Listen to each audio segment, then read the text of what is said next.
Okay, here is a curved aluminum profile that wraps this whole credenza, 2-inch radius on the corners. It's 2 inches tall, and there you can see how it's seamed in the middle. So that's the same way we intend to wrap and shroud the outside around the ad notam glass screen. So if you can imagine, this is what the screen would look like here. You can see the extrusion around the outside, and we would have a gap here in that extrusion where we can access the brain box that's in here. There may be a need to have some kind of clean wire manager that we develop that could work up against the wall, although I know in most of the ad notam applications all the wiring, everything is done in the wall behind the unit. So that's one application, a wall-mounted screen like that aluminum shroud around the outside.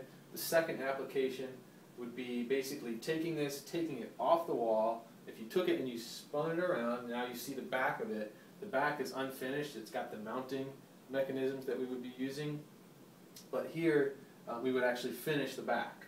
So if you can imagine, this is just kind of really nice wood veneer on the back of this unit.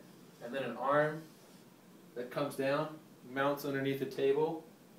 So now you have basically this monitor, just like an iPhone, where you have the screen in the front and you have a nice clean back to it, mounted at the end of a table.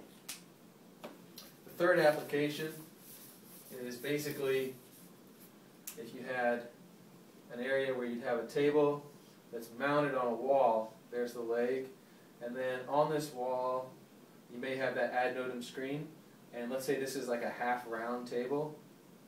You'd have 3 people at this table, and you would want the camera on this ad notam screen to be built into the glass. So basically you could do video conferencing from this piece here. So we would need ways to connect from the table to this wirelessly, obviously preferred, but in the short term, if we need to wire units to it, we can do that too.